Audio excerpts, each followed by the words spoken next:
what is your secret as of now, in current times natin? Most especially, everything is evolving. We have TikTok now, other social media platforms. Nakakahilo. Yon. So, Sa panahon namin, But- mano a mano. yes, but we have to be very honest, you're still very much relevant. Balutin mo. Ako, Nasali na ako sa mga buffet. Di ba? Kaya, para feeling ko, I'm not offended by that at all, by the way. Natutuwa ako, I'm in their consciousness na nai-introduce ako sa bagong henerasyon dahil dyan sa mga pagbabalot sa mga buffet. Ayan. The question about the young ones, longevity. yeah, What's your secret? You know what? As honestly as I can put it, I have no idea. I don't think there's a human being existing in the world that could have planned my career the way it has turned out to be. I think it was all God's plan. Everything is all His plan. And I think if from my end lang, from the things I could control, consistency, sincerity. Kaya na-offend ako pag may nagsasabing plastic ako. Kaya nga ako natotrouble sa social media dahil diretsa ako, di ba? Ano pa bang plastic doon? When I'm nice to you, I'm nice to you.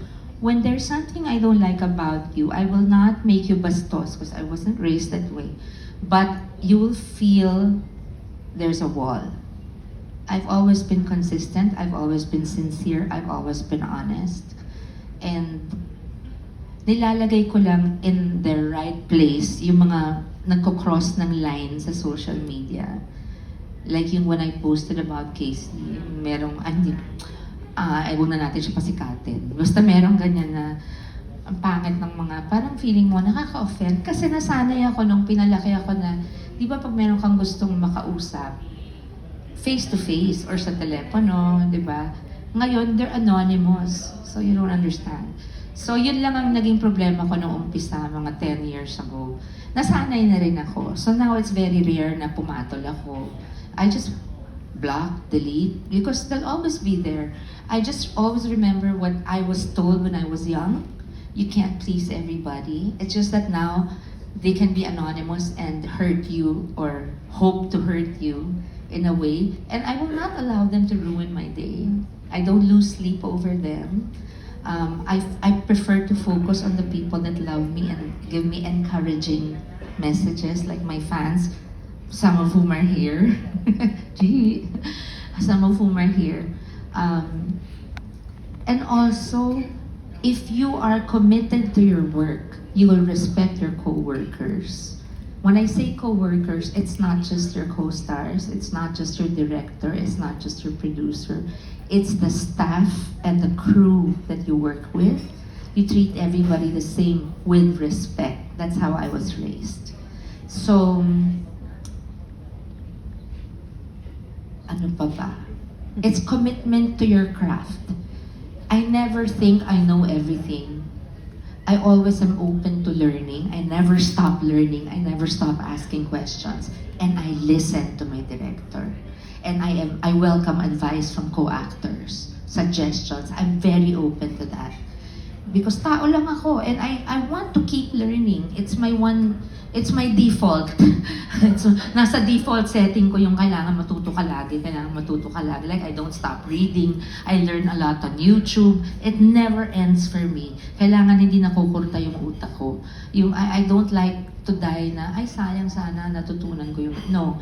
Especially when it comes to my craft. Ang na-discover ko is if you love your work and the people you work with, your work and the people you work with will love you back. And then, bahala na si Lord sa kung gaano ka katagal. But I've been consistent. No one can say, you can't put up a front for 45 years. You know what I mean? 42 acting, 45 singing. You cannot act that out and be plastic for 4 decades and a half. And what you see is what you get, basically. And just be sincere. Huwag lang magpaka-plastic. Tapos pag you say, you just say what you feel. Say what, Of course, there's a limit to showing your emotions. Hindi mo pwedeng nagwawala ka dyan. Pero when you're angry, why will you hide it? When you're happy, why will you hide it? When you're offended, say it. Diba? But it's really sincerity, it's honesty, and it's loyalty. At higit sa lahat, gusto ko lang paalam. Kasi nung nag-guest ako sa Eat Bulaga, nung lumipat sila sa TV5, alam mo, ang laki ng gulat ko. Nagulat ako dahil merong mga comments sa Instagram ko na balimbing, or ganito, or ganyan. When I explained it so well, that ABS-CBN has always respected from the very beginning, and that although I love my Showtime family, my ABS family, of course, tumatanaw ako ng utang na loob. So nagulat ako, hindi na ba uso yung utang na loob na yun? Kasi yung ibang comments, parang di nila naintindihan yung concept. So yun ang huwag kalilimutan, utang na loob. Huwag mong kakalimutan yung mga taong tumulong sa'yo na marating yung narating mo. That's a very important ingredient in your life. It's a very important thing to keep in mind. Kahit wala ka sa showbiz, importante yung utang na loob. Tsaka, forgiveness din. Kung merong nakasakit sa'yo, forgive mo.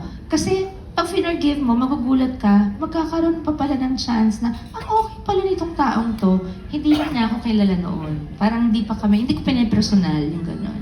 It's so, forgiveness is such a big thing. And also, gratitude, gratefulness. I'm grateful for every project that comes my way. It doesn't get old for me. Kahit nung kasikatan ko, nung 20s, 30s ko, bawat dumating na project, ang laki ng pagpapasalamat ko sa Diyos. Kasi, hindi yung parang, ay nako, busy na naman ako. No, parang be thankful for every blessing. Yung parang ganun lang. Tsaka dasal, kasi siya talaga yung nagde-design ng career mo. Tsaka be professional. Don't be disrespectful to your coworkers.